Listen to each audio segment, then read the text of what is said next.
डरावनी रातें YouTube channel पर आपका स्वागत है। भूत प्रेत पिशाच और शैतानों की रोमांचक कहानियां आपको इस चैनल पर सुनने को मिलती हैं। अगर आपको ऐसी ही वीडियोस देखना पसंद है तो हमारे इस चैनल को सब्सक्राइब करना ना भूलें। तो हेडफोन लगा लें, कमरे की लाइट्स ऑफ कर लें, क्योंकि ये वक्त हो रहा है डरने का।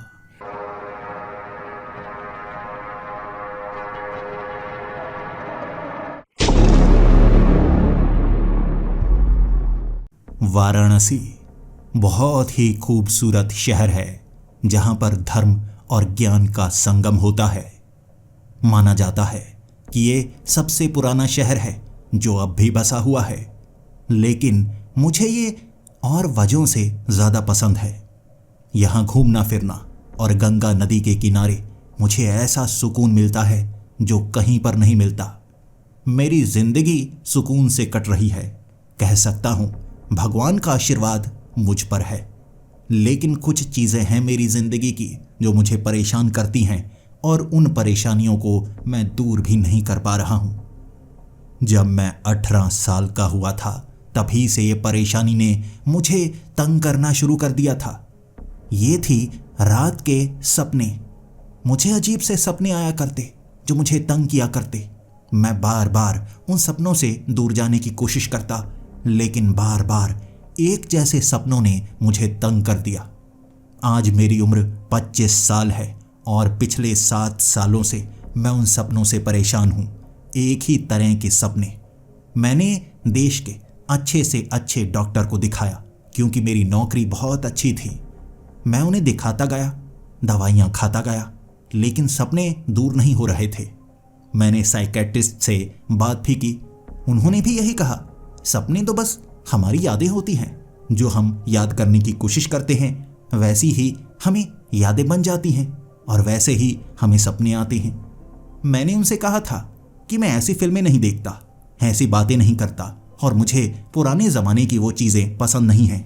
क्यों आते हैं मुझे वो सपने, क्यों आते हैं? जवाब उस डॉक्टर ने नहीं दिया था, लेकिन मैं उस जवाब को ढूंढना चाहता था। बात करता भी तो किससे करता? जो मेरे जान पहचान में डॉक्टर थे, जो इसकी पढ़ाई कर रहे थे, मनोवैज्ञानिक। मैं हर किसी से बात कर रहा था, जवाब चाहता था। आखिर मेरे दिमाग में वो क्या कमी है जो मुझे ऐसे भयानक और अजीब से सपने दिखाती है? भले ही मैं उन्हें ज़्यादा भयानक नहीं कह सकता, ये सपने कुछ अजीब से थे, लेकिन बार बार एक जैसे सपने किसको आते हैं? हर कोई अलग सपने लेता है। मैं भी पहले अलग सपने लिया करता था, लेकिन वो पहली बार जो सपना आया था वो मेरे 18वें जन्मदिन पर आया था। उसके बाद से जब भी गहरी नींद आती है, बस वही सपना, उसके सिवा जैसे और कोई सपना आता ही नहीं। मैं परेशान हो जाता हूँ, और मुझे जब भी कोई चीज़ खुशी वाली मिलती है ना, मैं खुश होने लगता हूँ। बस वो सपने मुझे परेशान करने लगते हैं। उसके सिवा मेरी ज़िंदगी में कोई भी परेशानी नहीं है, बल्कि ज़िंदगी तो बहुत अच्छे से कट रही है। नौकरी अच्छी मिली, जिसके बाद मैं अच्छी तनख्वाह पाने के कारण घर बना पाया। फिर मेरा दिमाग चलने लगा कि मैं सिर्फ नौकरी के सर पर ज़िंदगी में तरक्की नहीं कर सकता, मुझे कुछ अलग करना होगा। बैंक से लोन लेकर मैंने पानी वाली एक छोटी सी कंपनी बनाई थी, फिल्टर पानी बेचने की। उसमें अच्छी तरक्की की तो ऐसी ही कई और कंपनीज मैंने बनाई, कुछ फैक्ट्रीज भी लगाई, और 25 साल का होने तक मैं बहुत कमाई कर चुका हूँ, और कह सकता हूँ जिंदगी में सफल हो गया हूँ। बस ये सपने एक ऐसी परेशानी जो आप रुपए से भी दूर नहीं कर सकते। जानना चाहता हूँ, मेरे दिमाग में कुछ गलत है? क्या मैं पागल होने वाला हूँ जो मुझे पहले मेरा दिमाग इशारे दे रहा है? मैं अपनी जिंदगी में खुश था, बस ये सपने मुझे परेशान करते थे, क्योंकि सपने कुछ ऐसे थे। एक सपने में मैं लोगों के बीच से जा रहा हूँ, और लोगों के कपड़े भी काफ़ी ज़्यादा पुराने, जैसे कोई पुराना ज़माना हो। मैं बेड़ियों में बंधा हुआ, कुछ सैनिक मुझे ले जा रहे आगे की तरफ, और लोग मेरे ऊपर पत्थर मार रहे, बहुत ज़्यादा पत्थर मारे जा रहे। मुझे लोग गालियाँ दे रहे, जलील कर रहे। और बार बार जब ये सपना आपको आने लगता है ना, चाहे आप जिंदगी में कितने भी खुश हों, वो सपना देखकर आपको ऐसा लगता है जैसे आपको जलील किया गया है। आपके अंदर वो भावना भरने लगती है। मैं सोचते सोचते बहुत परेशान रहने लगा और उसके बाद जैसे ही मैं एक ज्योतिषी के पास गया, मैं हर कोशिश किया करता था जिंदगी को अच्छी बनाने के लिए। इसीलिए मैं भगवान पर यकीन भी करता था और हर किसी से मदद लेना सही समझता था। भले ही ज्योतिष विद्या पर मुझे ज़्यादा यकीन नहीं था, लेकिन मैंने सोचा चलो कोई बात नहीं, लोग मानते हैं तो मैं भी मान सकता हूँ। और वैसे भी वो पुजारी ज़्यादा फीस नहीं लेता। जब मैंने उस पुजारी को अपना हाथ दिखाया था ना, पुजारी ने कहा था तुम्हारी ज़िंदगी में सब कुछ अच्छा ही लिखा हुआ है, अच्छा भाग्य लेकर पैदा हुए हो, लेकिन कुछ अड़चने हैं। ये अड़चने तुम्हें बहुत ज़्यादा परेशान कर सकती हैं और तुम्हें बर्बाद भी कर सकती हैं। कुछ तो उधार सा है तुम्हारे ऊपर। मैंने पुजारी जी को कहा देखिए मैं उधार नहीं लेता, बैंक से उधार लिया था लोन के रूप में फैक्ट्री खोलने के लिए, लेकिन अब वो उधार चुकता कर चुका हूँ। उसके सिवा जिंदगी में मैंने किसी से उधार नहीं लिया जो मैंने चुकता ना किया हो, बल्कि मैं तो दान देना सही समझता हूँ। पुजारी जी ने कहा कुछ तो है तुम्हारे हाथ में लिखा हुआ। मुझे लगता है कुछ अजीब हो सकता है या पिछले जन्म से जुड़ा हुआ। मैंने कहा पिछले जन्म से? मैं पिछले जन्म में यकीन नहीं करता, आप इस जन्म की बात कीजिए। पुजारी जी बार बार मेरे हाथ को दिखाकर कहे जा रहे कुछ तो पिछले जन्म का है जो तुम्हारे साथ इस जन्म में भी जुड़ा हुआ है। बस वो बातें ही थीं जिसके बाद मेरे दिमाग में एक ख्याल आने लगा, कहीं जो सपने मुझे नज़र आते हैं वो पिछले जन्म के तो नहीं? अगर ऐसा है तो पिछले जन्म में मेरी बड़ी दुर्गति हुई है। जिस तरह से बेड़ियों में बांधकर लोग मुझ पर पत्थर मार रहे थे ना कुछ गलत किया होगा मैंने, कुछ ना कुछ बुरा किया होगा मैंने। आखिर पुराने जन्म की वो बुरी बातें इस जन्म में मुझे परेशान क्यों कर रही हैं? सोचता ही रहा मैं। और उसके बाद मैं काफ़ी अमीर हो चुका था, तो ये जो वहम था मेरे मन के अंदर, मैं उसे दूर करना चाहता था। और भी कई पुजारियों से पूछा, टैरो कार्ड रीडर के पास भी गया ताकि भविष्य की जानकारी ले पाऊँ। सबने एक जैसी भविष्यवाणी ही की कि तुम्हारी ज़िंदगी अच्छी है, लेकिन कुछ अड़चने हैं, कुछ उधार है, कुछ पुरानी ज़िंदगी से जुड़ा हुआ। हर किसी की बातें सुनने के बाद मुझे लगने लगा था पुराने जन्म का कुछ ना कुछ तो है जो इस जन्म में मुझे परेशान कर रहा है। वो सपने, बार बार मुझे मारा जाना, मुझे प्रताड़ित किया जाना, वो भयानक सपने मुझे आज तक परेशान कर रहे हैं और मुझे सच का पता लगाना होगा। आखिर पुनर्जन्म की वो बातें अब आपको इतना परेशान क्यों कर रही हैं? इसके लिए मैं कई लोगों के पास गया, पुजारी जी हों या कुछ ऐसे लोग जो धार्मिक महत्व रखते थे। उनका मानना था वो जानकारी दे सकते हैं, लेकिन पुनर्जन्म की पूरी जानकारी, सब कुछ वो नहीं बता सकते।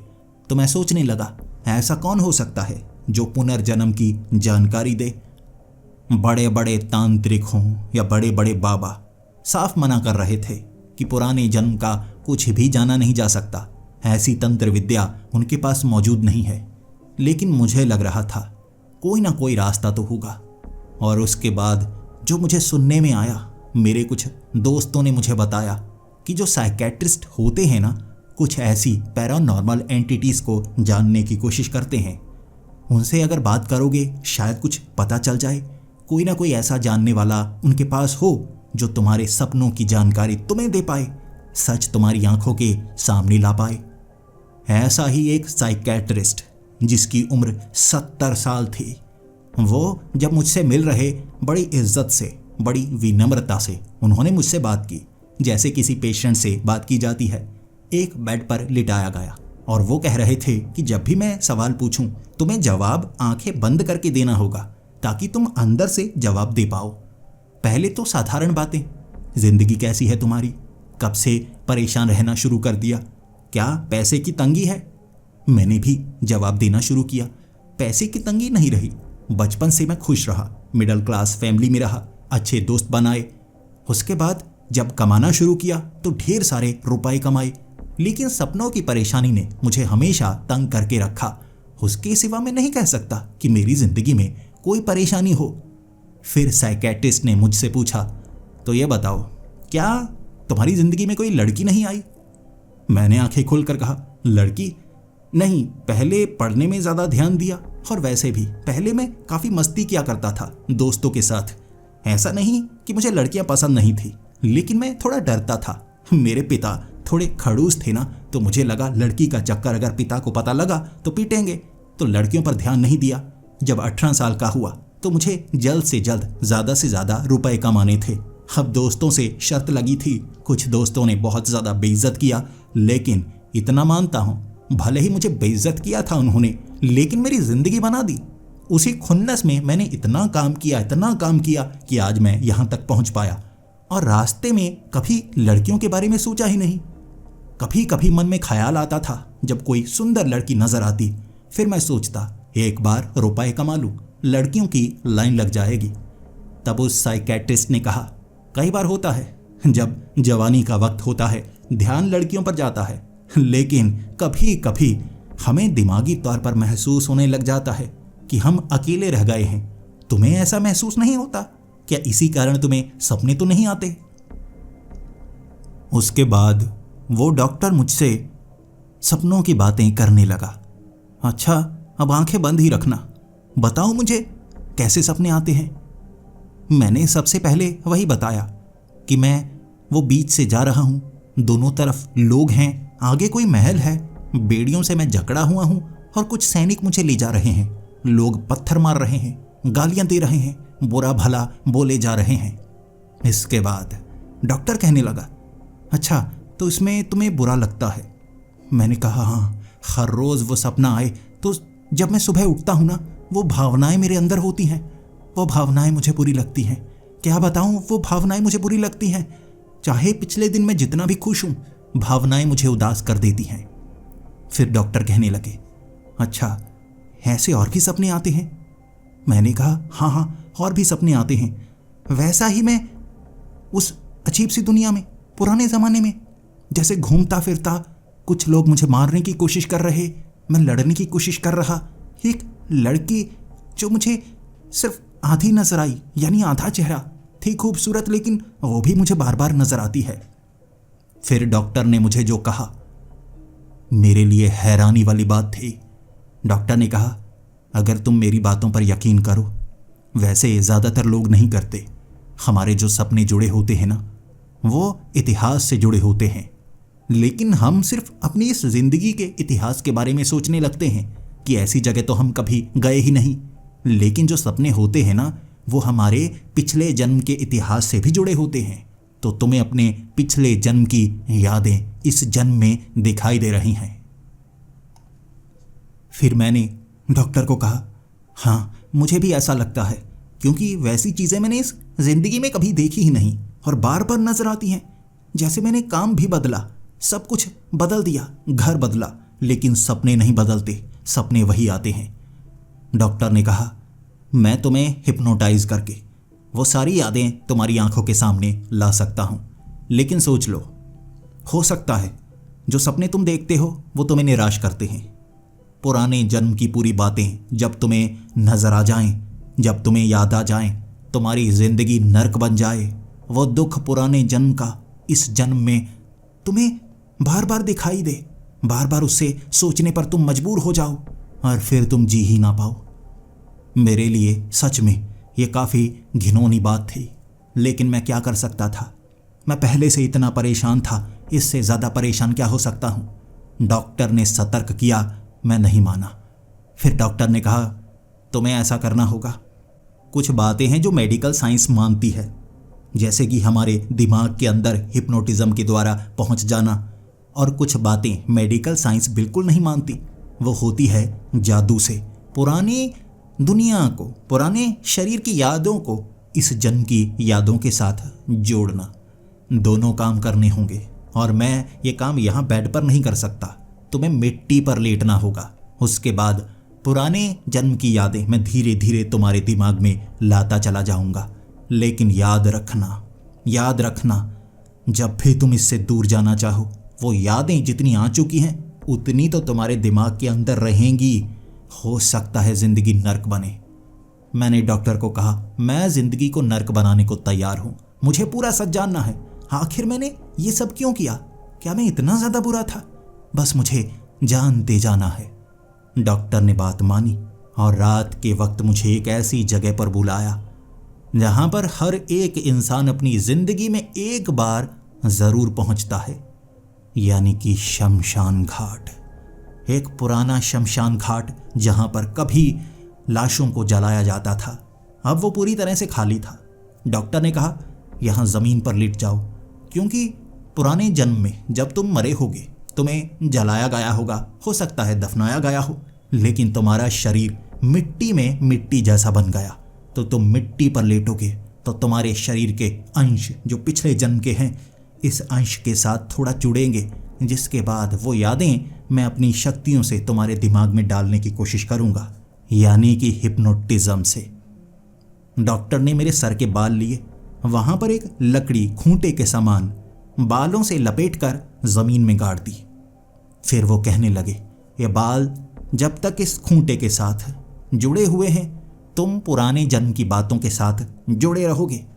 याद रखना, जब भी तुम्हें लगे कि हद से ज्यादा हो गया है, तुम और सह नहीं सकते, तुम पुराने जन्म की बातों को जितना ज्यादा जानोगे तुम्हारे लिए बुरा होगा, उस समय यहाँ आना, खूंटे को निकाल देना, उसके बाद और ज्यादा यादें नहीं आएंगी। और मेरा यकीन मानो, उसके बाद वो बुरे सपने आने भी बंद हो जाएंगे। लेकिन जितना जान गए हो उतना तो जाने रहोगे। हामी तो मैं पहले भर चुका था। उन्होंने अपना काम शुरू किया। मेरी आंखों के सामने एक घड़ी को वो घुमाने लगे। चेन से बंधी हुई वो घड़ी मेरी आंखों के सामने कभी दाएं कभी बाएं, कभी दाएं कभी बाएं होती जा रही थी, जिसके बाद मिट्टी को मेरे सर पर लगाकर डॉक्टर ने कहा, मैं 3 तक गिनूंगा, उसके बाद मैं चुटकी बजाऊंगा। जैसे ही मैं चुटकी बजाऊंगा तुम्हारा शरीर पुराने शरीर से जुड़ जाएगा और एक एक करके वो सपने तुम्हारे दिमाग में आएंगे। पहला सपना यहीं से आएगा और उसके बाद होगी शुरुआत। तुम्हें सब कुछ पूरी तरह साफ साफ नजर आएगा, पत्थरों का दर्द भी होगा, ये याद रखना। मैं तैयार था और उन्होंने मेरे सर पर जो मिट्टी रखी थी ना, वो जैसे ही रगड़ी आंखें बंद होने लगी। फिर उन्होंने एक एक करके नंबर गिने और फिर चुटकी बजाई। जैसे मेरी आंखों के सामने दृश्य वैसा ही चल पड़ा था। बेड़ियों में मैं बंधा हुआ, लेकिन इस बार साफ साफ देख पा रहा, इधर उधर झांक पा रहा, बिल्कुल सपने के समान। दाएं देखा मैंने, बाएं देखा मैंने। लोग गुस्से में थे, पत्थर मार रहे। मेरे दोनों तरफ 2 सैनिक थे। मेरे पीठ के पीछे लगभग 15 सैनिक थे। मुझे ऐसे ही खींच कर ले जाया जा रहा और बेड़ियां इतनी मोटी थी, बहुत बड़ा गुनाह किया होगा मैंने। लोग पत्थर मार रहे और सर पर मेरे दर्द हो रहा, जैसे मैं उस समय का दर्द महसूस कर पा रहा। मैं कुछ कर नहीं सकता था, यानी मर्जी से दूर की कोई चीज देखना चाहता, मैं देख नहीं पा रहा था, जैसे शरीर पर कंट्रोल नहीं था। यानी मैं सिर्फ देख सकता हूं, कुछ कर नहीं सकता, महसूस कर सकता हूं। लोगों के पत्थर, लोगों की गालियां और लोगों के शब्द इस बार बिल्कुल साफ थे।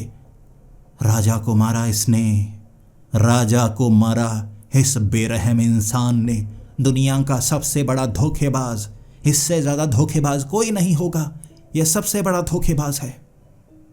तब मैंने एक सैनिक की तरफ देखा और कहा, मेरे दोस्त, क्या तुम्हें भी लगता है कि मैंने कोई गुनाह किया है? और उस सैनिक ने जवाब दिया, दुनिया का सबसे बड़ा गुनाह, अगर आप पर कोई भरोसा करे तो आपको भरोसा तोड़ना नहीं चाहिए, आपको यकीन तोड़ना नहीं चाहिए। तुम गुनहगार हो, भरोसा तोड़ा तुमने। इतने दयालु और अच्छे राजा को मारा, तुमसे बेरहम इंसान कोई नहीं है। ये तो पत्थर मार रहे हैं। मेरा बस चले तुम्हारे सर के आर पार, मैं भाला कर दूं, तड़पाऊं तुम्हें। वह सैनिक ने यह कहा था। मेरे चेहरे पर मुस्कुराहट थी, लेकिन मेरे दिल में शोक। वो सपना आया था, वहां शमशान घाट में और मैं हड़बड़ा कर उठा। फिर मैं डॉक्टर को कहने लगा, ये क्या? जैसे मैं बिल्कुल वहीं पर था, बिल्कुल वहीं पर। पूरा दृश्य देखा मैंने, महल के अंदर तक जाने का। डॉक्टर ने कहा, तो बताओ क्या नजर आया तुम्हें? क्यों लोग पत्थर मार रहे थे? क्या कुछ ऐसा पता चला? क्योंकि वो पूरी कहानी तुम्हारे इतिहास की हिस्सों में सुनाई देगी तुम्हें, हिस्सों में नजर आएगी तुम्हें। कौन सा हिस्सा नजर आया? मैंने कहा, वही बेड़ियों से बंधकर आगे की तरफ बढ़ता हुआ मैं, पत्थरों से बौछार होती हुई मेरी तरफ। और मैंने सैनिक से सवाल पूछा कि मैंने गुनाह किया? उसने कहा, हाँ, दरअसल मैंने अपने राजा को मारा था, धोखे से मारा, धोखे से। इसीलिए लोग मुझसे नफरत करते थे। शायद मैं सच में बुरा था, शायद मैं बहुत बुरा था। राजा ने मुझ पर कोई भरोसा किया था और मैंने भरोसा तोड़ा। उसके बाद राजा को मार डाला। तब डॉक्टर ने कहा, तो मैं लकड़ी को निकाल दूं और ज़्यादा देखने की ज़रूरत नहीं है तुम्हें। ये वाला सपना जो पत्थरों वाला, ये दोबारा नहीं आएगा, लेकिन बाकी आते रहेंगे, क्योंकि तुमने पूरा दृश्य अब नहीं देखा होगा। ये याद रहेंगी, वो सपने रहेंगे। बताओ, आगे बढ़ना चाहोगे? मैंने कहा, हाँ, मैं पूरा सच जानना चाहता हूँ। क्यों मारा मैंने एक दयालु और अच्छे राजा को? मुझे सच पता लगाना है। डॉक्टर ने कहा, कितना दृश्य देखा तुमने, बताओ। मैंने कहा, मैंने दृश्य देखा कोई 15-20 मिनट या घंटा हुआ होगा। वहां पत्थरों की बारिश, बार बार मैं रुका, धूप में सड़ रही थी मेरी चमड़ी। डॉक्टर ने कहा, यहां लगभग 6 घंटे हो चुके हैं। 6 घंटे, यानी सपने में कुछ ही समय बीतता है और यहां बहुत ज्यादा समय बीत जाता है। सुबह होने वाली है और यह काम रात को होगा, लेकिन अब तुम्हें शमशान घाट आने की जरूरत नहीं है। तुम्हारा शरीर तुम्हारे सूक्ष्म शरीर से जुड़ चुका है और अब घर के उस बिस्तर के ऊपर भी तुम्हें ये सपने आएंगे हर रात। जब परेशान हो जाओ, जब तुम्हें लगे तुम और नहीं सह सकते, आ जाना यहाँ पर, उखाड़ देना ये खूंटा और सपने बंद। जो सपने तुमने जी लिए वो दोबारा नहीं आएंगे। उस रात मैं घर आया था, पूरा दिन सोचता रहा। मैं बेरहम था, मैं बुरा था। क्या क्या नहीं किया मैंने। राजा को मारा, सभी लोग रो रहे थे। उनकी आंखों के जो आंसू थे ये बयां कर रहे थे कि वो राजा कितना अच्छा रहा होगा। पूरा दिन ये सोचता रहा और वो रात खाना खाया मैंने जो हलक से नीचे उतर नहीं रहा था। हाथ पांव मेरे कांप रहे थे। इससे ज्यादा नर्वस मैं कभी नहीं हुआ था। नर्वस इसलिए नहीं था कि मैं पुराने जमाने में जाने वाला था, उन यादों में जाने वाला था। नर्वस इसलिए था क्योंकि मैं बुरा था। इस जिंदगी में मैंने अच्छा बनने की हर कोशिश की, कभी किसी के साथ बुरा नहीं किया, लेकिन शायद पिछले जन्म में सारी बुराइयां की मैंने और फिर से एक बुरे इंसान के शरीर की यादें दोबारा जीनी होंगी मुझे। आंखें बंद की मैंने और सपना आया मुझे मेरी उस जिंदगी का। उस रात फिर से सपना आया, कुछ अलग सा। मैं समंदर में था, एक बड़ी सी कश्ती। मैं एक छोटा बच्चा था, बहुत छोटा, और सामने से एक बड़ा आदमी जो मुझे कंधे से खींच कर ले जा रहा और कह रहा, जल्दी से रस्सी खींचो, रस्सी का काम करना शुरू कर दो, अब तुम बड़े हो चुके हो। खुद को बच्चा मत समझो, लुटेरे खुद को कभी बच्चा नहीं समझते, चलो चलो। तब मैंने एक आवाज लगाई, चाचा जी वो रस्सी काफी मोटी है, मैं खींच नहीं पाता और वो पाल आगे की तरफ बढ़ जाती है। तब मेरे चाचा ने मुझे एक चमाट मारी, एक तरफ मैं गिर गया और फिर मेरे चाचा मुझे उठाकर कहने लगे, देखो तुम समझते क्यों नहीं, तुम एक लुटेरे हो, मैं भी एक लुटेरा हूं। इस कश्ती पर सब लुटेरे हैं और जब तक हम बेरहम नहीं बनेंगे तब तक हम अमीर नहीं हो सकते। हमारा काम लूटना है। जो भी जहाज यहां से गुजरते हैं हम उसे लूटते हैं। उसे लूटकर जो हमें मिलता है सब हमारा होता है। मैंने अपने चाचा को सवाल किया था, लेकिन चाचा जी ये गलत नहीं, हम ये लूटा हुआ सामान जब बंदरगाह पर लेकर जाते हैं वहां इसे बेचते हैं, उससे बहुत सारी चीजें लेते हैं। हम वैसे ही सौदा करना क्यों नहीं शुरू करते? लूटना क्यों जरूरी है? इस तरह किसी का जहाज लूटना सही होगा? तब मेरे चाचा ने मुझे उठाकर कहा, जिसे हम लूटते हैं वो अमीर है, और याद रखो जो अमीर बनते हैं वो बुरे कामों से ही अमीर बनते हैं। बुरे काम करके वो पैसे कमाते हैं, और उनसे लूटना कोई गलत नहीं होता, उन्हें मारना गलत नहीं होता।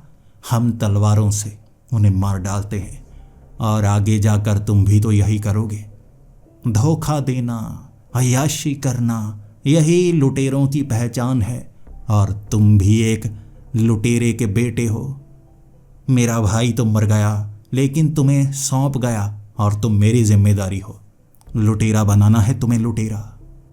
हड़बड़ाकर जब मैं उठा था, सुबह का वक्त हो गया था। इतना सपना आया कि मैं उस जहाज पर था, काम कर रहा, सफाई का काम कर रहा, और मेरे साथी, मेरे चाचा वहाँ वो इंतज़ार कर रहे थे एक जहाज के आने का, और उस पर हमला करके वो उसे लूटते। जो भी मिलता वो लूटते, मर्दों को मारते, औरतों को उठा लेते। ये काम करते थे लुटेरे, और शायद मैं वहीं पर पला बड़ा, इसीलिए मैं भी एक लुटेरा बन गया। एक पल के लिए सुबह उठकर मुझे पहले से ज़्यादा बुरा लग रहा। सोच रहा था उस खूंटे को बाहर निकाल लूं। फिर मेरे मन ने कहा, नहीं, पूरी सच्चाई मुझे जाननी होगी। अगर मैं बेरहम बना, एक लुटेरा बना, तो कभी ना कभी मेरे अंदर वो जज्बात तो जागे होंगे ना। सही और गलत का फैसला हमारे हाथ में होता है, हम किसी पर इल्ज़ाम नहीं लगा सकते। मुझे आगे का सब कुछ जानना है, सब कुछ जानना है। ये सोचकर दिन गुजारा था मैंने। मायूस रहा, उदास रहा। पुनर्जन्म की अपनी वो कहानी जो भयानक रूप ले रही थी, पहले से ज़्यादा बुरी होती जा रही थी। मुझे उसके बारे में पूरी सच्चाई जाननी थी। और रात आते ही मैं खाना नहीं खा पाया। मुझे लग रहा था शायद आगे की कहानी में मेरी बेरहमी भी दिखाई जाएगी। कैसे मारा मैंने, कैसे मारा मैंने लोगों को, कैसे मारा मैंने उस राजा को। उस रात मुझे सपना आया बहुत आगे का। मैं उस महल के एक गलियारे में बड़ा चाकू लेकर किसी का इंतजार कर रहा। मेरा आकार बड़ा था, यानी मुझे कट कट कर सपने आ रहे, कभी आगे के कभी पीछे के हिस्सों में आ रहे, लेकिन मैं समझ जाऊंगा, ये मैं जानता था। उस गलियारे में इंतजार करता रहा। शाही पहरेदार बहुत ज़्यादा थे वहाँ पर। 2 पहरेदार मेरे आगे से निकले, मुझे सल्यूट करके गए, यानी तब वो मुझ पर भरोसा कर रहे थे। लेकिन जैसे मैं छिपा था, जानता था कुछ ना कुछ तो बुरा करने वाला हूँ। उसके बाद मैं राजमहल के अंदरूनी हिस्सों में जाता गया। अंदरूनी हिस्सों में मैंने उस महल से बाहर निकलते हुए एक लड़की को देखा। वो लड़की जो मेरे सपनों में आया करती थी। आधा चेहरा नहीं देखा मैंने, पूरा चेहरा देखा। वो महल से बाहर आ रही थी, गुस्से में, बहुत ज़्यादा गुस्से में। फिर मैं उस कमरे के अंदर गया। सामने वो राजा शाही कपड़े पहने, और मैं सर झुकाकर उस राजा को कहने लगा था, आप महान हैं, आप बताइए मुझे क्या हुक्म देना चाहते हैं। वो राजा मेरे करीब आया, फिर कहने लगा, तुम उसे मार सकते हो। राजकुमारी प्रेरणा, तुम्हें उसे मारना होगा। इससे पहले तुम्हें ऐसा काम करने के लिए मैंने कभी नहीं कहा, लेकिन उसे मारना होगा। उसे मारने से पहले मेरी एक बात ज़रूर बता देना, जो मैं दुख से कह रहा हूँ। मैंने अपना वो खंजर निकाला और उसके गले के आर पार कर दिया। वो चीख तक ना पाया था। फिर मैं उसे कह रहा, तुम्हारा मरना तो तय था, तुम्हारा मरना तो तय था, और मैं अपने हाथों से तुम्हें मार रहा हूँ। वो मेरी है और हमेशा मेरी ही रहेगी। उसके लिए मैं किसी को भी मार सकता हूँ, कुछ भी कर सकता हूँ। और तुम्हारी सच्चाई मैं जान गया हूँ। उसकी गर्दन के आर पार मैंने चाकू कर दिया था, और वो तड़प तड़प कर नीचे गिरा। फिर मुझे सैनिकों ने पकड़ा और वो मुझे वहां से ले गए। मुझे काल कोठरी में डाला गया और हड़बड़ाकर उस रात में उठा। यानी राजा को मैंने अपने हाथों से ही मारा था। पहले मुझे लग रहा कि शायद मैंने नहीं मारा होगा, एक गलत फहमी हुई होगी, लेकिन अब अपने हाथों से उस राजा को मैंने मारा था। जिसके बाद सैनिकों ने मुझे पकड़ा, मुझे पीटा, मुझे काल कोठरी में डाला और सैनिक मुझे पीटते वक्त रो रहे थे, ये तुमने क्या किया, तुमने क्या किया। वो महान राजा हमेशा जो भी करते थे लोगों की भलाई के लिए करते थे। वो तो जंग में विरोधी को जो मारना होता उन्हें भी रहम के नाते छोड़ देते। वो किसी को सज़ा नहीं देते थे जब तक हद से पार ना हो जाए, कुछ बहुत बुरा ना हो रहा हो। तुमने हमारे राजा को मारा, हमारी सल्तनत लुट जाएगी। अब हमारी इस सल्तनत, हमारे इस राज्य का क्या होगा? दुश्मन हमला करेंगे, तुमने सबको बर्बाद कर दिया। वो सैनिक ऐसा कह रहे थे और ये बातें मेरे कानों में गूंज रही। कानों को हाथों से ढकना चाहता था मैं, वो शब्द उठने के बाद भी मेरे कानों में गूंज रहे। नहीं नहीं, मैंने ऐसा क्यों किया? वो राजा बेरहम नहीं था। उसने राजकुमारी को मारने के आदेश क्यों दिए? या सिर्फ गुस्से में कहा मुझे? कई बार हम गुस्से में कहते हैं कि मैं तुम्हें मार डालूंगा, मैं ऐसा कर दूंगा, वैसा कर दूंगा। हम गुस्से में होते हैं। जब गुस्सा ठंडा होता है हम समझते हैं कि बस शब्द निकले हैं जबान से, सच थोड़े ना होने देंगे हम। और राजा ने बस इतना कहा और मैंने जिस तरह उस राजा को मारा, इतनी सी बात के लिए बेरहमी से मारा था, गले में चाकू घोंप कर। कोई ऐसे क्यों मारता है? तभी वो शाही सैनिकों ने मुझे पकड़ा था, इसीलिए। और जब तक वो मुझे पकड़ नहीं पाए थे तब तक मैंने वो खंजर गले से निकालकर छाती में घोंपना शुरू कर दिया था। मैं घोंपता रहा था। ऐसी बेरहमी से मैंने उस राजा को मारने की कोशिश की कि अब मुझसे जैसे वो सोचकर याद किया नहीं जा रहा। पूरा दिन तड़पा मैं, लेकिन वो खूंटा नहीं निकाल पाया। पूरी कहानी जाननी है मुझे। वो लड़की के साथ क्या हुआ, वो राजकुमारी, मैंने राजा को क्यों मारा, मैं बेरहम क्यों था, मुझे पूरा सच जानना है। उस दिन तड़पता रहा मैं और उस रात फिर से वो सपना देखना चाहता था मैं। कुछ और राज जानना चाहता था मेरी बेरहमी के। अगर सच में मैंने पिछले जन्म में बुरे कर्म किए हैं तो सज़ा मुझे इस जन्म में कभी ना कभी तो मिलेगी। हो सकता है ये सपने मेरी सज़ा हों और बड़ी सज़ा बस आने वाली है। उस रात जब मैं सोया घबरा रहा था, लेकिन जब सपना शुरू हुआ, ये घबराहट नहीं थी, एक खुशी सी थी। वो राजकुमारी एक गार्डन में बिल्कुल मेरे सामने खड़ी, मेरे चेहरे पर अपने दोनों हाथ रखे हुए मुझे कह रही, तुम मुझसे प्यार करते हो ना? तुम मेरे लिए कुछ भी कर सकते हो, सच बताना, तुम कुछ भी कर सकते हो ना? अगर कुछ बुरा करना हुआ तो करोगे, मना मत करना, बताओ करोगे? मैंने वैसे ही सर हिला दिया था, हाँ मैं करूँगा, जैसे कि प्यार में सब कहते हैं। फिर उस रानी ने मुस्कुराते हुए कहा, चलो मैं परीक्षा लेती हूँ, तुम क्या क्या कर सकते हो। अगर मेरे लिए तुम्हें किसी जानवर को मारना पड़ा तो मार सकते हो। मैंने घबराते हुए कहा, लेकिन किसी जानवर को मारने की क्या ज़रूरत है? अगर सच में इसकी ज़रूरत हुई, तुम किसी परेशानी में हो, तो हो सकता है कि मैं उस जानवर को मारूं। वैसे अगर प्यार के लिए कह रही हो तो शायद मैं ना मार पाऊं। बेवजह मैं कभी किसी का कत्ल नहीं करता। उसके बाद वो राजकुमारी कहने लगी, ठीक है तो बताओ, एक भारी पत्थर अपने कंधे पर उठाकर इस राज्य से मेरे राज्य तक तुम आ सकते हो? बताओ, प्यार के लिए ये कर सकते हो? वो जैसे ना समझी में मुझसे ये सवाल कर रही। ऐसे कई सवाल किए कि पहाड़ पर चढ़ सकते हो, गंदगी में छलांग लगा सकते हो, तुम अपने राज्य में भद्दे कपड़े पहनकर घूम सकते हो, क्या तुम ताउम्र किसी और लड़की की तरफ नहीं देखोगे? मैं हर किसी का जवाब हामी में दे रहा था और फिर हंसते हंसते उसने कहा, अच्छा अगर मेरा मन करे कि तुम राजा को मारो, तो बताओ राजा को मार दोगे? यहीं तक था सपना और मैं हड़बड़ा कर उठा। फिर मैं सोचता रह गया, शायद एक लड़की के कारण मैंने ऐसा महापाप किया। शायद प्यार में अंधा होकर मैंने उस राजा को मारा होगा।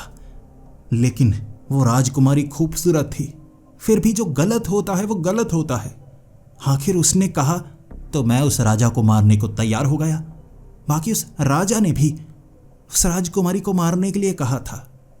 दोनों ने किस लहजे में कहा मैं जान नहीं पा रहा था, लेकिन मायूसी और एक प्यार का एहसास जो आज के दिन मेरे दिल में रहा।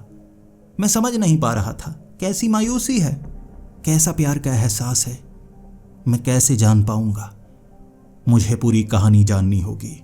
आखिर मेरी जिंदगी में क्या हुआ? सपने तो हर रात आएंगे, कहानी के हिस्से मुझे बताते जाएंगे और शायद मैं पूरी कहानी को समझ पाऊंगा। क्यों मारा मैंने उस राजा को? मैंने डॉक्टर से पूछा था कि मुझे ऐसे सपने आ रहे हैं। मुझे अब लगने लगा है कि मैं बहुत बुरा हूं। शायद मुझे वो खूंटा निकाल देना चाहिए। डॉक्टर ने कहा, लेकिन अगर तुम्हारे मन में थोड़ी सी भी शंका है, सारी जिंदगी वो शंका रह जाएगी। ये याद रखना। और हो सकता है ये सपने ना आए जो तुम देख चुके हो, लेकिन कोई और भयानक सपने आने लगे। इसीलिए मुझे लगता है अब तक अगर तुम सह पाए हो, सहने की कोशिश करो, पूरी कहानी जानने की कोशिश करो। और उस रात फिर से मैंने सपना देखा और सपने में शायद कुछ और राज खुलेंगे।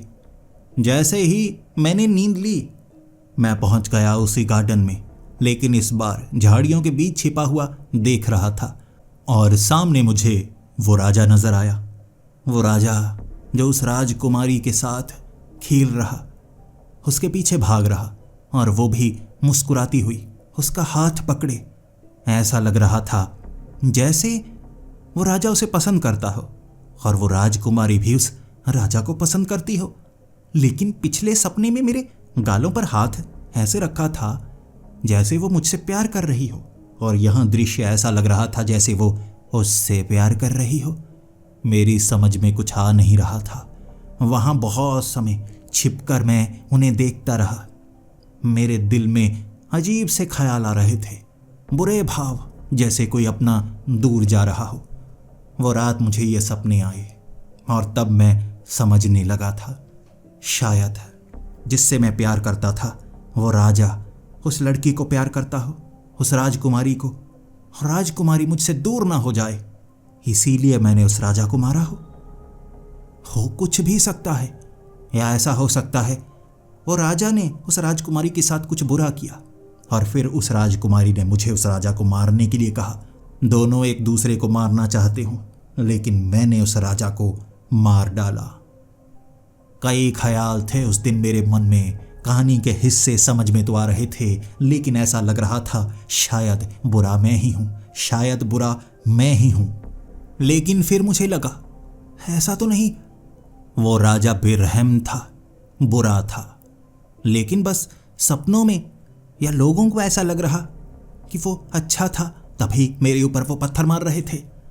आगे की कहानी जाननी होगी मुझे, राजा के बारे में जानना होगा। और अगली रात सपना भी वही आया जिससे राजा का चरित्र मेरी समझ में आया। एक बड़ी सभा में उस राजा ने लोगों की वो बातें सुनी, लोगों की परेशानियां सुनी। उसके बाद वो राजा महामंत्रियों को कह रहा, हमें राजकोष के धन का इस्तेमाल करना होगा। लोग परेशानी में हैं, कुछ भूखमरी के हालात ना बने उससे पहले ही हमें लोगों को खिलाना होगा ताकि लोग परेशानी का एहसास ना करें। मैं खुद भूखा रह लूँगा, लेकिन देखो, मैं नहीं चाहता हमारे राज्य के लोग भूखे रहें, भूखमरी से मरे, मैं नहीं चाहता। इसके बाद वो राजा मुझे राजमहल में बुलाता है। मैं ज़मीन पर बैठना चाहता था। उसने कहा, नहीं, मेरे साथ बैठो। मैं राजा ज़रूर हूँ, लेकिन अपनी प्रजा का दोस्त हूँ। मैं नहीं चाहता कि कोई छोटा महसूस करे। मेरे दोस्त, मेरे साथ बैठो। उसने मुझे दोस्त कहा था और उसके बाद वो कहने लगा, देखो, प्रजा बहुत ज़्यादा परेशान है। मैं खुद पागल हुआ रहता हूँ आखिर प्रजा के इन कष्टों को कैसे दूर करूं? अगर मुझे खून बहाकर प्रजा के इन कष्टों को दूर करने का मौका मिले तो मैं करूंगा। और बीमारियां, कैसी कैसी बीमारियां फैली हुई हैं। ये खून में क्या हो जाता है लोगों को? वो बीमारी को कैसे दूर करें? क्या तुम किसी और राज्य में जा सकते हो? अलग अलग राज्यों में जाओ, तुम्हारे सिवा मैं किसी पर भरोसा नहीं कर सकता। अगर उस बीमारी का तोड़ किसी राज्य में है तो ढूंढने की कोशिश करो। अगर तुम्हें लगता है कोई इंसान यहाँ रहकर लोगों को मार रहा है तो मुझे उसके बारे में जानकारी जुटा कर दो। मैं तुम पर भरोसा करता हूँ, मुझे करके दो। लोगों का दुख मुझसे देखा नहीं जाता। और जब सपना टूटा, मेरी आंखों में आंसू थे। तब मुझे लगने लगा था, तब मुझे यकीन होने लगा था, मैं ही बुरा हूं। उस राजा को मारना शायद मेरी सबसे बड़ी गलती होगी, जिसकी सजा मुझे इस जन्म में मिल रही है। क्यों मारा मैंने ऐसे राजा को जो जनता के कष्टों को अपना मानता था, कि इस तरह से सबके सामने खुद को छोटा बताता था, बाकियों को बड़ा बताता था। ऐसा महान राजा मिला था हमें और मैंने उसका कत्ल किया। शायद मैं बुरा था, लेकिन मैं उसका खास अंगरक्षक और वो मंत्री कैसे बना, वो जानकारी मुझे नहीं बताई।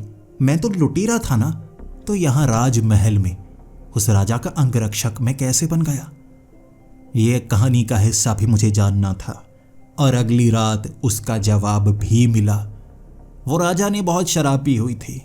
वो अपने बेड पर बैठा हुआ, मैं उसे बार बार कहे जा रहा, देखिए आप इतनी ज़्यादा शराब मत पीजिए, शराब सेहत के लिए सही नहीं होती, देखिए आपसे चला नहीं जा रहा। वो राजा गुस्से में, मुझे नहीं पता, मुझे बहुत परेशानी हो रही है, मैं किसी की मदद कर नहीं पाता, आज मुझे शराब पीने दो। मैं राजा ही नहीं हूँ, क्या बताऊँ तुम्हें, भीख से मिली ये सल्तनत, मैं राजा नहीं हूँ, मुझे भीख से मिली है। और मैं उस राजा को कह रहा, नहीं आप काबिल थे, आप काबिल थे तभी राजा बने, ऐसा नहीं हो सकता कि कोई भीख से ऐसे राजा बन जाए। तब उस राजा ने कहा, तुम्हें पता है ना, तुम हमारे राज्य में ही थे ना, पता है ना मैं कैसे राजा बना। मुझे बस लोगों का कष्ट दूर करना बहुत अच्छा लगता था, और हमारे पहले राजा कितने अच्छे थे, उनके जैसा महान बनना चाहता हूँ मैं। लेकिन उनको भी वो बीमारी हुई, उनका खून सूख गया। मैं हर तरह की कोशिश कर रहा था, दूर दूर से वैद्य लेकर आता था ताकि उनका इलाज हो सके। खून सूखता गया और उनकी मौत हो गई। वैद्य बीमारी भी समझ नहीं पाए। उनकी मौत के बाद मैं महामंत्री था और सबको मुझ पर भरोसा था, सबने मिलकर मेरा चुनाव किया। मैं भीख से बना राजा हूँ, भीख से। मेरे पिता कोई राजा नहीं थे, मेरे पिता तो किसान थे ना, वो बस एक छोटे से घर में रहते थे। मैं राजा कैसे बन गया? ये भीख से मिला मुझे सब कुछ। मुझे लगता है कोई और राजा बनना चाहिए था, मुझे लगता है उस राजा का बेटा वो राजा बनना चाहिए था। मैं कैसे राजा बन गया? तब उस राजा को मैं कहने लगा, ऐसा नहीं है, जो हमारी किस्मत होती है वो हमें मिलता है। आपको तो पता है ना, मैं एक लुटेरा था, मेरे पिता एक लुटेरा थे। आपको पता है ना, मैं एक लुटेरा था, मेरे पिता एक लुटेरे थे, मेरे चाचा एक लुटेरे थे। लेकिन उसके बाद खुद को मैंने बदलने की कोशिश की। इस राज्य में मैं आया और वो महान राजा ने मेरा चुनाव किया था अच्छे काम करने के लिए, क्योंकि उन्हें लगता था मैं बुरा हूँ, कुछ बुरा करूँगा। उनका भरोसा जीता मैंने, सब कुछ अच्छा करता गया। भले ही मैं चाहता नहीं था, लेकिन जैसे मेरी नियति थी कि मैं जो करता लोगों को वो अच्छा लगता, लोगों की भलाई होती। ऐसे मैं यहाँ तक पहुँचा और आपने मुझे महामंत्री तक बनाया। ये क्या आपकी भीख है? तब उस राजा ने कहा, नहीं, तुम्हारे लिए वो भीख नहीं थी, तुम काबिल थे, तुम्हें महामंत्री ही बनना चाहिए था। तुम जैसा काबिल और भरोसेमंद, जिस पर मैं भरोसा करता हूँ। अगर मैं किसी युद्ध में हूँ, मैं अकेला बचा हूँ और तुम मेरे साथ हो, मुझे हमेशा भरोसा रहेगा कि हम युद्ध जीत सकते हैं। मैं तुम पर इतना भरोसा करता हूँ। अगर तुम्हारे हाथ में तलवार हो, मेरे पूरे परिवार के लोग कटे पड़े हों, तो मैं कभी नहीं मानूंगा कि तुमने मारा होगा। अगर तुम्हारे पास तलवार हो और तुम्हें मुझे मारने पर सब कुछ मिले, मैं भरोसा करता हूँ तुम खुद को मार लोगे, मुझे कभी नहीं मारोगे। मैं तुम पर भाइयों की तरह भरोसा करता हूँ, भाइयों की तरह। इसके बाद वो सपना टूटा। फिर से इस कहानी की उलझन में मुझे बस मैं ही बुरा लग रहा था। ऐसा लग रहा कि वो भरोसा जो मैंने तोड़ा ना, वैसा भरोसा मुझसे तोड़ने की उम्मीद किसी को नहीं होगी। मैंने वो भरोसा तोड़ा। निराश था पूरा दिन। खूंटा निकालने के लिए मैं उस शमशान घाट में गया था, उस लकड़ी के सामने।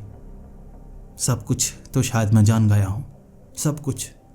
मैं बुरा था तभी अपने राजा को धोखा दिया एक लड़की के लिए।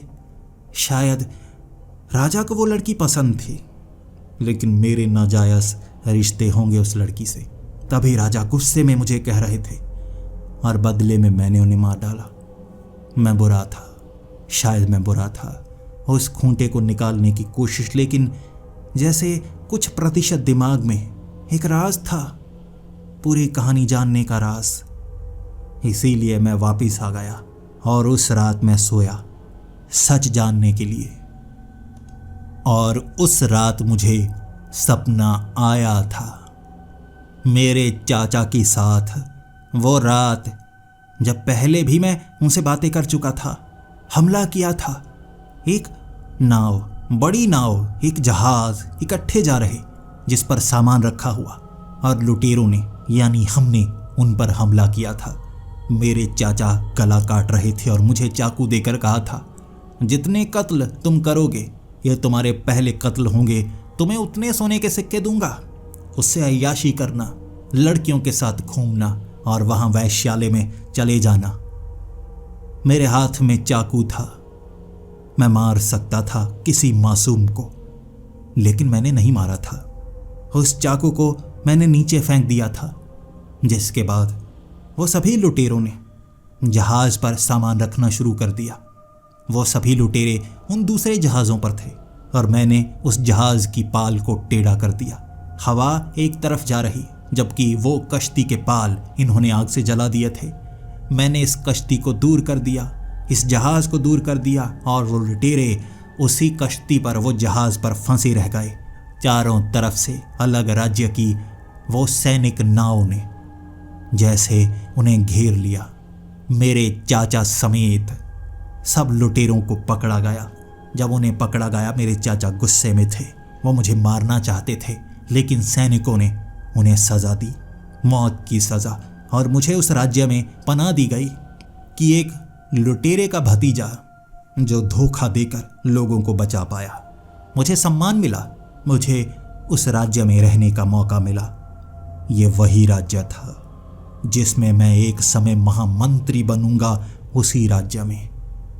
वो रात का सपना मेरे लिए मजबूर करने वाला था कि मैं सोचूं कि मैं बुरा था या अच्छा था। तराजू के पलड़े एक तरफ जो भारी होते जा रहे थे, दूसरी तरफ भी थोड़ा सा वजन तो पड़ा था। राज मुझे रात को जानने को मिलने वाला था। उस रात सपने में दूध का दूध और पानी का पानी हो गया था। सपने के कई हिस्से, कई भाग एक ही बार में दिखाई दे रहे। एक समय पर मैं कई जगहों पर पहुंच चुका। वो राजकुमारी से प्यार मुझे उसी गार्डन में हुआ था, वहां पर वो आया करती। वो गार्डन हमारे राज्य का सबसे बड़ा गार्डन था। अलग अलग राज्यों से वहां लोग आया करते। जब हमारे राज्य में कोई मेहमान आते तो वहीं पर घूमते। और वो राजकुमारी जिसके पिता यहाँ पर राजा के साथ कोई संधि करने के लिए आए हुए, और पहली बार मैंने उस राजकुमारी को उसी गार्डन में देखा था। वो मेरी तलवारबाजी से बहुत ज़्यादा प्रभावित हो गई थी और मैं उसकी खूबसूरती से। हम दोनों बातें करते रहे और दोनों समझ नहीं पा रहे थे कि एक दूसरे को हम कितना ज़्यादा पसंद करते जा रहे हैं। दोनों की पसंद थी। उसके पिता वहाँ लगभग 1.5 महीने तक रहे थे और 1.5 महीने में हम दोनों ने एक दूसरे से जैसे वादे कर लिए थे, कस्में खा ली थी, एक साथ जीने की, एक साथ मरने की। और तभी उसने वो बातें भी की थी कि मेरे लिए राजा को मार सकते हो, मजाक में खिलखिलाते हुए। और भी कई बातें की थी, क्या तुम खुद को मार सकते हो। मैं हर बात पर हाँ करता रहा। जब मुझे समझ में आया वो जानबूझकर मुझे चिढ़ाना चाहती है, लेकिन 1.5 महीने बाद उसके पिता ने एक संधि राजा के साथ और की थी। वो राजा का दिल भी उस राजकुमारी पर आ गया था, लेकिन उस राजा को राजकुमारी पसंद नहीं करती थी। जबकि मैंने उस राजकुमारी को कहा था, राजा बहुत अच्छे हैं, जब मैं उन्हें बताऊंगा कि मैं तुमसे प्यार करता हूं, वो मना नहीं करेंगे। उन्हें पता है प्यार का मतलब क्या होता है। जब ये बात मैंने राजा को बताई थी, उससे पहले ही वो राजा ने मुझे कह दिया, तुम्हें पता है किसी से प्यार ही हो गया है। क्या पहली नज़र में प्यार हो सकता है? तुम बताओ। मैंने दुनिया के लिए सब कुछ किया, कभी कुछ नहीं मांगा। भगवान से मांगा कि एक प्यारी सी खूबसूरत बीवी मिले, एक राजकुमारी, सपनों की राजकुमारी, और मुझे वो मिल गई। अब मुझे कुछ नहीं चाहिए। कोई चाहे मेरा राजपाट ले ले, सब कुछ ले ले, मुझे बस वो चाहिए, मुझे बस वो चाहिए। और मुझे इतना पता है, वो तुम्हारे साथ कई बार देखी गई है। मैंने तुमसे कभी कुछ नहीं मांगा। मना मत करना, मैं उस लड़की को प्यार करता हूँ। मना मत करना, ये मत कहना कि तुम भी उससे प्यार करते हो, यहीं पर मर जाऊंगा मैं। राजा की वो बातें सुनकर मैं मना कैसे कर सकता था। मन में दबाए रखी अपनी बातें राजकुमारी को बताया मैंने कि उन्होंने पहले ही वो बात कर दी, और राजा को कोई मना नहीं करता, मैं भी नहीं कर सकता। एक ही तो ख्वाहिश थी उनकी, कभी उन्होंने कुछ नहीं मांगा, पहली बार मांगा, मैं क्या करूं। राजकुमारी जिद करने लगी थी कि मैं तो तुम्ही से शादी करूंगी, मुझे नहीं पता, मैं किसी और से शादी नहीं कर सकती। इसके बाद हमारे उस शहर में एक अजीब सी बीमारी फैली हुई थी, वैसी ही बीमारी जिससे पहले एक राजा मरे थे। शहर में कई लोग थे जिनका खून कम होता चला जाता और सूख कर वो मर जाते खून की कमी के कारण। बीमारी कैसे खून खत्म करती थी कोई नहीं जानता था। कई बार तो एक ही रात में जैसे खून सूख जाता, शरीर का खून खत्म हो जाता। कई लोग मरने लगे थे और अब तो कई मौतें होती, भयानक रूप से लाशें मिलती। हर रोज 10 से 20 लाशें मिलती, और ये काम इस राज्य में लगभग पिछले 1.5 सालों से हो रहा था। उससे पहले तो कम लाशें मिला करती थी, अब तो हर दिन लाशें ही लाशें। हर लाश का खून सूखा हुआ, और शहर में बताया जाता कि ये लाशें मिल रही हैं क्योंकि एक बीमारी है। लेकिन उस राजकुमारी ने एक दिन देखा, जब वो गलियों में घूमा करती थी लोगों की मदद करने के लिए। एक घर में वो थी, जब कोई उस घर में आया और 2 लोगों को जमीन पर लिटाकर गला काट दिया और सारा खून चूस लिया। राजकुमारी ने देखा वो राजा थे। राजा एक पिशाच थे जो रात को लोगों का खून पिया करते, दिन के वक्त अच्छे बने रहते और रात के वक्त लोगों का खून पीते। मैंने राजकुमारी पर भरोसा नहीं किया था, और राजा ने भी राजकुमारी को कहा था, तुम मेरी बीवी बनोगी, मैं तुम्हारा खून नहीं पीऊंगा और तुम्हारे साथ कुछ बुरा कर नहीं सकता। भूखमरी इसीलिए नहीं यहाँ होने देता ताकि लोग खुश रहें, पेट भरा रहे, तभी तो उनका खून पीऊंगा, और खून के साथ जब जिंदगी चूसता हूँ तब मेरी जवानी रहती है, तब मेरी ताकत रहती है। वो राजा लोगों का खून पिया करता, लेकिन मुझे भरोसा नहीं था जब तक मैंने अपनी आंखों से नहीं देखा। वो राजकुमारी उस राजा को एक जगह लेकर गई, अपनी प्यार की निशानी दिखाने के लिए कहा, मेरे सामने खून पियो, मैं देखना चाहती हूँ पिशाच कैसे होते हैं। उस राजा ने पी कर दिखाया। 5 लोगों को एक खंबे पर लटकाकर काट कर उनका खून पिया था। तड़प तड़प कर 5 मरे। राजकुमारी सिर्फ मुझे भरोसा दिलाना चाहते थे, लेकिन राजकुमारी ने कहा, राजा बहुत ताकतवर हैं, बहुत। तुम्हें अचानक मारना होगा उन्हें, दिल में चाकू घोंपना होगा, मैंने पढ़ा है पिशाचों को ऐसे मारा जाता है, कमज़ोर करना गले में चाकू मारकर, उसके बाद दिल में चाकू मारना, तभी मारा जा सकता है, उसके सिवा मारा नहीं जा सकता। और उस रात मैंने ऐसा किया। मेरी आंखों के सामने वो दृश्य, जब गर्दन में चाकू मारा, फिर सीने में चाकू मारा और सैनिक मुझे पकड़ कर ले गए। जिसके बाद जब मुझे उस रास्ते से ले जाया जा रहा, मैं मुस्कुरा रहा था। लोग पत्थर मार रहे थे, लेकिन मैं खुश था क्योंकि मैंने लोगों की जान बचाई थी। वो यकीन नहीं कर रहे। सब कह रहे इतने अच्छे राजा थे, वो तो सबका भला करते थे। इस बेरहम ने बेरहमी से राजा को मारा। मुझे पत्थर मारे गए और काल कोठरी में डाला गया। मौत की सज़ा मिलनी थी मुझे कुछ दिनों में, और राजकुमारी मुझे बचाने की हर कोशिश कर रही। लेकिन हर राज्य का एक नियम होता है, राजा को मारने वाले को हमेशा मौत की सज़ा मिलती है। मुझे भी मौत की सज़ा ही मिलती, कोई बचा नहीं पाता। और उस राज्य के राजा घोषित हुए थे राजकुमारी के पिता। उन्होंने खुद कहा राजा को मारने वाला मरेगा। राजकुमारी अपने पिता को मनाने की कोशिश करती रही, लेकिन नियम तो नियम थे। जब मुझे सज़ा मिलने वाली थी, मेरा गला कटने वाला था, राजकुमारी वहाँ मौजूद नहीं। शायद वो मुझे देख ना पाती हो, और सामने से वो राजा, राजकुमारी के जो पिता थे, वो सामने खड़े होकर कह रहे राजा को मारने की सज़ा मौत, काट दो इसका गला, इसके सर को धड़ से अलग कर दो, और उससे पहले मौका दो सबको। पत्थर मार के अगर मार सके तो मार सकते हैं। और उसके बाद शाही सैनिक पीछे हो गए। मैं बेड़ियों से बंधा था, सर मेरा कटने वाला था, और राजा ने कहा मैं काटूंगा। इसे सज़ा देने का अधिकार एक राजा को होना चाहिए, क्योंकि इसने एक राजा को मारा है। सज़ा भयानक मिलनी चाहिए। मेरे करीब आकर उस राजा ने कहा था कोशिश तो तुम्हारी नाकाम रही, क्योंकि एक गलती तुमने कर दी। जब भी पिशाच को मारो उसके दिल पर मारो, लेकिन तुम्हें यह पता नहीं था चांदी के चाकू से मारा जाता है। पिशाच को चांदी के चाकू से मारा जाता है। और मैं कुछ राज हैं जो तुम्हें बताना चाहता हूँ। मेरे होंठों पर एक पट्टी बांधी गई थी, एक रस्सी बांधी गई थी, मैं चीख नहीं सकता था। और मेरे बहुत करीब वो राजा जो राजकुमारी के पिता थे, उनकी ज़बान से जो शब्द और उनकी बोली निकल रही, वो उस राजा जैसी थी, पिशाच राजा जैसी।